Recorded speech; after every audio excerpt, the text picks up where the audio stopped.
Hey everybody, this is Dan Simitovich, your other Deviant host. This is the last part of our 5-part exploration of Devin Arthur's extremism, the Atomwaffen Division, all that bad stuff. If you haven't already, make sure you go back and listen to the first 4 episodes before listening to this one. And by the way, there is some language in this episode that some listeners may find objectionable.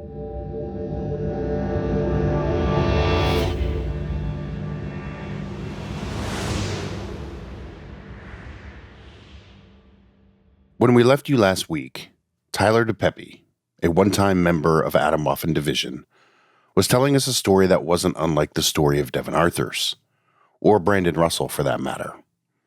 It's a story that means at some point, a young man drifts far outside the scope that most of us consider normal. That drift, oftentimes, as it did for Devin at least, starts as a teenager. But Tyler's story differs here, because that drift begins very, very early. His mind is infused with hate, not as a teen, but as a child. Here's how he explains that in last week's episode. As a kid, I would always see black people as bad and avoid them, like the plague. I'm talking when I was 8, 9, 10, 11. I would try to avoid them at all costs. Hate starting that early doesn't just dissipate. It sits and it ferments. And at some point it distances you, beginning a retreat, almost a complete removal from a society that's built on rational, even-minded, and to a certain extent, normal thinking. It kept me away from talking to normal people, I suppose. And then anytime I actually would talk to one of my old friends, it was about Nazi shit and they didn't want to hear it. So they didn't talk to me. So it was really easy for me to isolate myself. So once the radicalization takes hold, radicals take action. This is the moment that Tyler raises the stakes. Beyond spending hours on the internet or saying things that make him even more isolated, Tyler's doing things. Man, I took out a lot of anger on the homeless, especially if there was a family on the side of the road, I would harass them. It was not good. And I tried to get up an arsenal of ghost guns. And I spent a lot of time on the dark web. I eventually started getting recipes for roofies and stuff and selling it to people online. It was just basically a whole money scheme at that point. I was friends with a mafia from another country that was giving me $2,000 a month on top of all this so I could arm people more. It was a mess. I was even trying to buy one of my friend's ARs and have the serial number scratched off of that.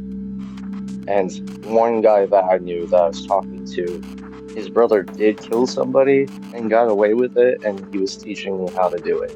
So that's what I fell into. We're all wired differently. Some of us are wired for good. Some of us are wired for bad. But a select few step outside all of society's boundaries. From Cold Open Media, this is Deviant. Homicide, Hate, and American Extremism, Part 5.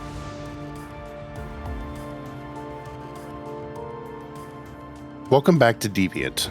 I'm Andrew Iden. We left off last week when Tyler DiPeppe was telling us his story of radicalization, his childhood, and his isolation.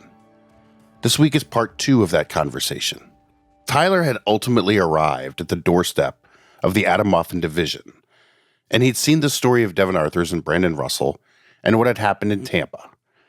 That had actually galvanized his desire to be part of the cause. But the layer that Tyler has to navigate as he goes deeper and deeper into that community is that he is trans. I want to talk about, in this community, being a trans man. I think a lot of people would find that confusing, right? How you operate in a group that is literally driven by hate for anyone that is not just like them. How did you maneuver in that? With the skinhead group, there was somebody I already knew that was leading it, and he knew I was trans. So he said to me, he was like, listen, I don't know why you didn't join one of the gay skinheads. And I said, well, there's not a lot of them anymore. So who am I going to join? And he was like, okay, fair. And then he looked at me and he said, well, if you want to be a part of this, you have to keep that a secret. And I said, I've been keeping it a secret mostly as far as I can right now. And he was like, all right. And he said, well, lastly, if you do out yourself and get me in a situation, here's what I'm gonna do. And then he told me exactly how he'd kill me and hide the body. And I was like, dude, if it does happen, I accept that, but I don't care what happens to me. I just want to be a part of this. And he was like, all right, as long as you can keep your mouth shut, we're all good. I mean, Atomwaffen didn't know for a while, especially in my cell. But I did end up telling the leader at the time in my cell, like, yeah, hey, actually, I'm trans because we had a whole talk about how he was actually dating a girl that wasn't white, and that's why he hasn't been bringing her with us to like the events, quote unquote, that we held. So I told him, I was like, that's kind of really big blackmail, buddy, but I'll do you one better. And I told him I was trans. And then he didn't believe me, and he was like, why would you make a joke out of this? I'm telling you something serious. And I was like, no, dude, I'm being serious. He was just kind of like, oh, fuck. Well, don't tell anybody. He's like, I can keep a secret, but this makes me really not want to be a part of this because now I feel weird. I really respect you. And I think you're a cool guy, and I don't want to kill you. And there's so many times that he tried to pull out, and I just kept him in over and over again. And I'm hoping he's out now, but hard to say. The hypocrisy of some of the thing of what you believe or what the group's beliefs are versus the reality of some of the situations, it's hard to reconcile. Yeah, I mean, even even my leader, he was like, "Hey, how the fuck am I supposed to still do this if maybe one day I'm gonna have a gun to your head? Like, how the fuck am I gonna live with that?" And I said, "Well, you're thinking too much about yourself, essentially." And I said, "You need to think about the future as a whole." And that's the whole thing that I kept basically saying to keep him in. And he thought it was really weird, like, despite me knowing that I could be fucking killed at any moment, that I still was willing to die for this thing. He was like, but we hate you. And I was like, but you don't understand. I'm just viewed as a white man on the outside. Nobody knows that I'm trans. And I kept going back and forth with that to him a lot. You had characterized dying as something you didn't care what happened to you. And then I noticed you just used the phrase I was willing to die. And I think those are two different things. Were you willing to die or did you really just not care? It was both, but it was more so like, I will do this thing and die for it. Whereas now, and I know this is kind of weird, but like, I'm at a good point in my life where if anything happens to me, that's fine. Like, I still kind of carry that, I don't care what happens, but it's in a more positive way. Like, I'm happy with the things I have now. I don't need any more, and I'm at peace. So if something were to happen to me tomorrow, that's fine. I've lived a good life. You were talking about how Brandon's arrest really galvanized you. And I'm sure if it galvanized you, it galvanized a ton of people in the Atomwaffen Division world. Can you talk to me about what the conversation was like in those circles after Brandon was arrested? Was he sort of put on a pedestal? It's a 50-50. So like half might have been like, wow, what an idiot for getting caught. But the other half would be like, wow, look at this guy. He's basically a god. He's got it figured out. We should be following the same path that he's doing. Is there like a way into Atomwaffen, like you're officially a member now? Or was it simply just be, kind of, how does that all work? It's funny, but it's not funny at the same time. We had this at some point, it was an Onion browser website that you could go to sign up. And the FBI gave me my evidence back recently. I opened up one of the files and I found out that we had an application form that made sure that you went through the reading list and gave like all your information to us, and then we would send you out a business card. And then eventually you would be patched in, or you would get like other merchandise and like work your way up to the flag, like having an Atomwaffen flag. Really weird. It's kind of like an MLM in a way. And I hate to laugh about it because like it's silly, right? It is silly. But it's also like here's this terrorist group that's actually doing this thing, and oh yeah, here's the level up system to it. So the way I got in though was backdoor, like very backdoor. I was very openly racist on my Instagram. I had all the shit posted of like me putting up flyers for my group in my town, and I never had a mask on. I was just very open about what I was doing. And they messaged me, like one of the guys in the group in the Florida cell messaged me and he goes, "Hey, you're in Florida, right? We have a problem. The guy that's leading our cell now is an idiot and he's not doing anything." And I didn't believe that was real. But then he told me to download the Wire app and start talking to him and then talking with other members of the group. And then I realized, oh, this is actually Atomwaffen. But also, they're a fucking train wreck. What the hell is this? Like, nobody was on task with anything. And so I did come in there to try to fix it. Though I like read most of the books, I still didn't read every single book that was required to join. So like they would talk about it sometimes and I'd be like, I have no idea what you're talking about. They would question me, like, why is this guy here if he doesn't know anything? That just kept going on, but like they didn't necessarily take like two steps back. Because a lot of the guys were still pretty young, 16, 17. Yeah, the higher leadership never said anything about it either, because I didn't have like any application form, none of that. The whole reason I left was my now ex-wife. She was like, "Hey, if you keep doing this, it's gonna fuck up our relationship. I don't want to be around this. I don't want to be around when you get arrested. I don't want to be arrested for anything you're doing. So it's either choose this and lose me, or lose this and choose me, basically." And she said, "I know you're not like this, so stop acting like this. It just pisses me off." And I ended up telling them, "Yeah, trans, blah, blah, blah, blah." Okay, I get kicked out. 2 weeks later, I get arrested. And at that moment, when I got arrested, I was like, I just left that for no reason. Like, my initial thought was, now I got pinned with everything, and I left, and now I'm completely alone. And my girlfriend at the time, before we got married, I was like, and my girlfriend probably hates me and wants nothing to do with me anymore. So I lost everything. During Tyler's pretrial and probation, things start turning, working, being around people who he's conditioned to hate.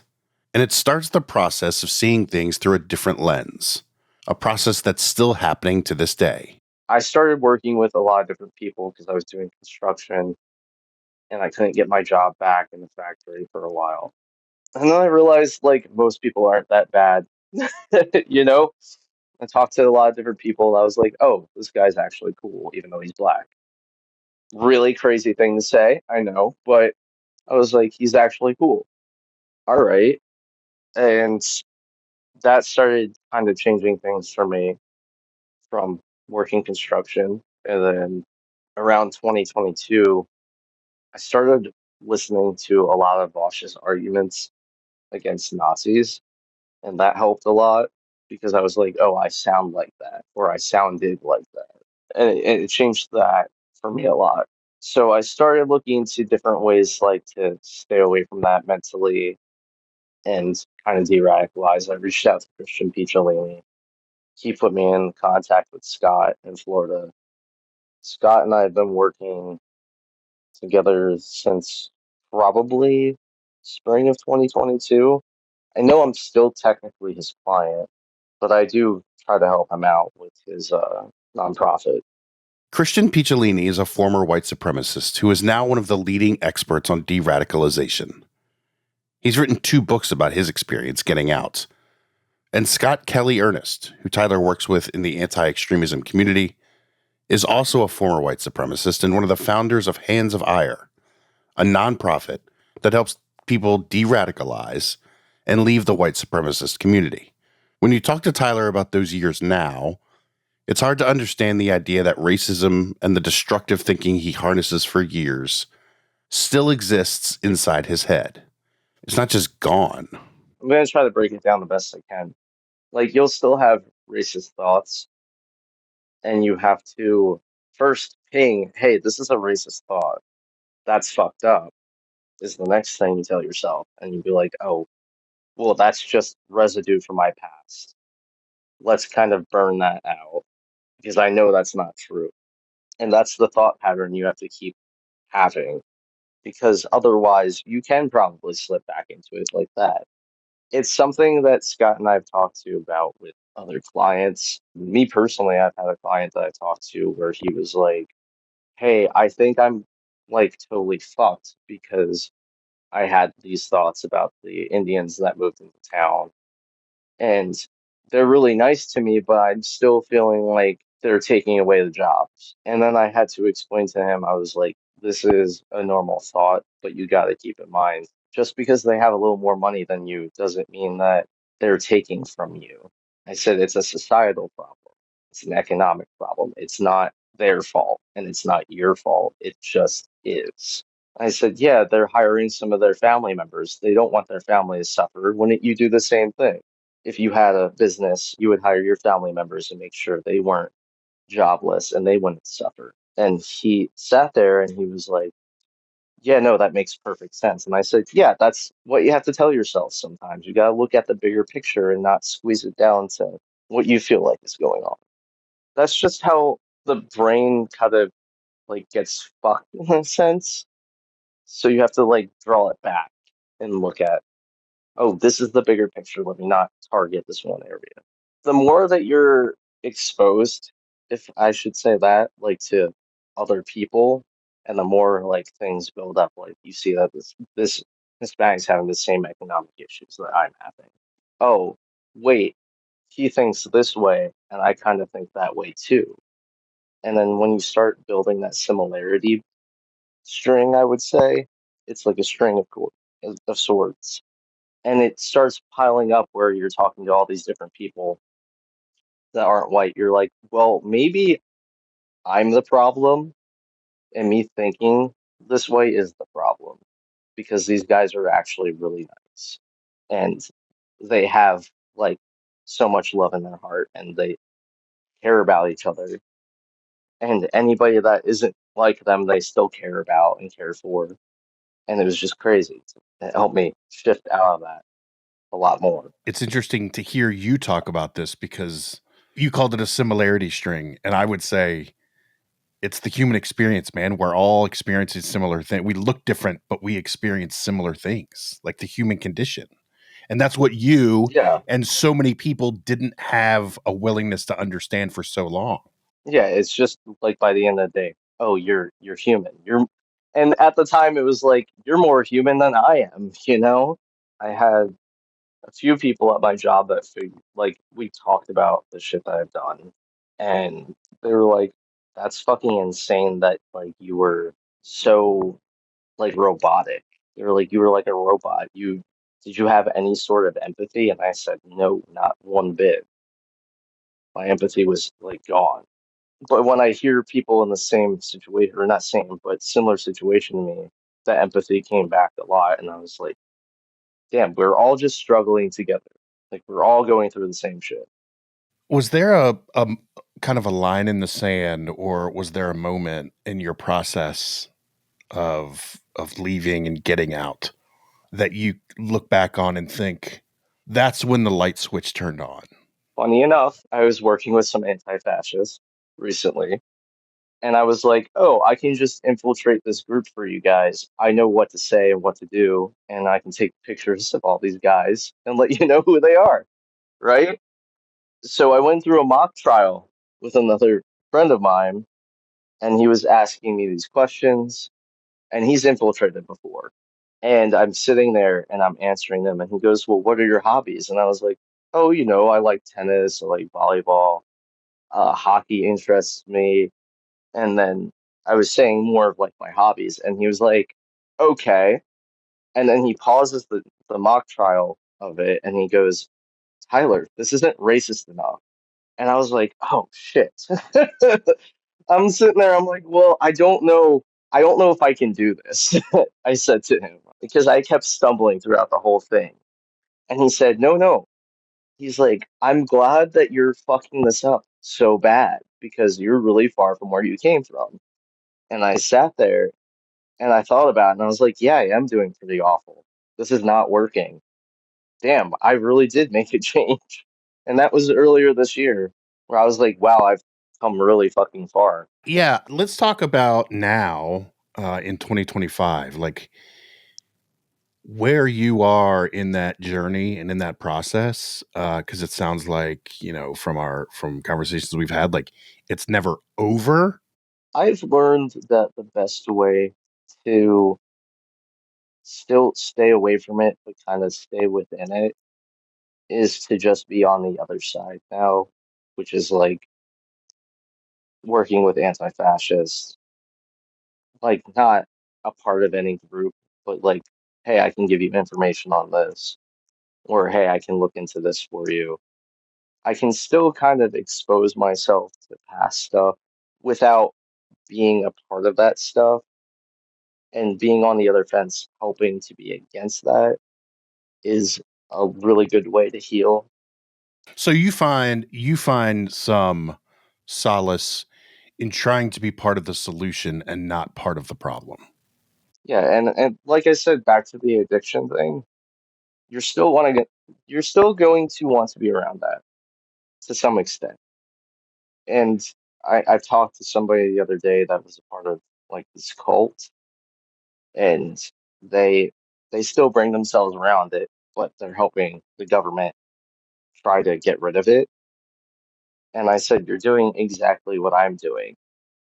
You're still around it, but you're still trying to get rid of the problem.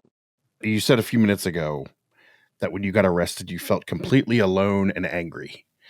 And I found that profound because it sounds like that's been a theme in your life in a lot of ways and a lot of stops Yeah. along the way. My question is now, when you get up in the morning, do you still feel alone and angry? Alone, definitely not. After all this happened and I like stopped talking to my mom and I barely talk to my dad now. But I started talking with the rest of my family. So like my mom's side of the family, like my grandfather and I have a great relationship. My aunt and I have a great relationship. Talk to a lot of my old friends now because they're like, I'm so glad you're not crazy anymore. And it's just been good. Like I don't feel alone in any way. I had a rough patch last year because I'm going through a divorce right now still with my ex-wife, but it's mostly financial problems. I'm sure Sure. other people know how that goes, but it gave me an opportunity to get out of Florida. And I have a partner now. Funny enough, I've realized that if I just went against my dad and kept dating men, I would have been way happier with a man than I would with a woman. And I'm with a man now, and it's been great. Which my dad, I don't know if I gave you the context, but my dad has no problem with me being trans. He has a little bit of an issue with me being gay, which is crazy to say. Yeah. Yeah. But I mean, even I think I talked to him like a month ago, and I told him like, "Hey, I'm dating this guy," and he's like, "Well, does he treat you right?" And I'm like, "Yeah," and he's like, "All right, are you safe?" And I was like, "Yeah," and he was like, "All right, that's all that matters." And then it was like, click, done. That was the rest of the phone call.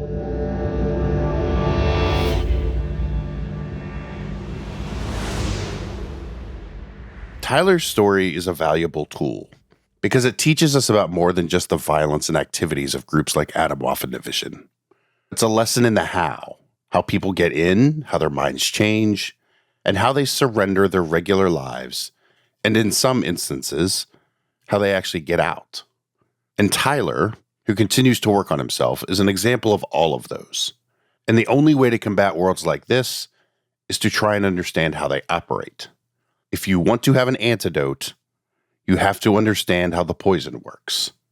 But if we're looking for the why Devin Arthurs became who he became, why he killed his two roommates, Jeremy and Andrew, then we have at least part of that answer. Because Devin's rage was born out of instability as a kid, and that becomes isolation and driving him directly into the arms of a larger extremist community. And there, under Brandon Russell's tutelage, he becomes a leader. And all that rage is going to manifest itself in violence at some point, because it has to. There's nowhere else for it to go. Before we go, Tyler will be the first to tell you he's still working on his anger. That doesn't just disappear, and the work that's necessary to manage it, that's never over. He's gotten a fresh start in a new place, and it's finding energy in helping others with the process of de-radicalization. And also, Tyler's got a job, and he says he loves it and has a great relationship with the people he works with. And at some point, wants to return to the work he enjoyed so much in an earlier part of his life. I want to go back into factory work eventually, because that was the one thing that, I don't know, something about just polishing metal for hours. It was really fun for me, and that was like a big part of my life, like waking up in the morning and going to work. I was actually always excited to go to work, which I know sounds so stupid, but nah, I loved it. Well, there's a metaphor to be found there, man, of the contentment you get in making something rough a little bit smoother and better. Yeah. There kind of is, yeah. Thanks to Tyler DiPeppe for his time and his story. It bears repeating that telling that story takes guts, and I can't thank him enough for sharing it with us. And thanks to Hannah Gaze, Luke Baumgartner, and Ali Winston, all of whom were generous with their time in helping all of us learn more and, to some degree, try and understand this world better. This episode of Deviant is written by me, Andrew Iden. Dan Semitovich is editor and producer, and Clark Goldman provides editorial support. Original scoring by Shuvo Sir. Sales, marketing, and distribution support comes from our partners at Gemini 13. Deviant is a production of Cold Open Media.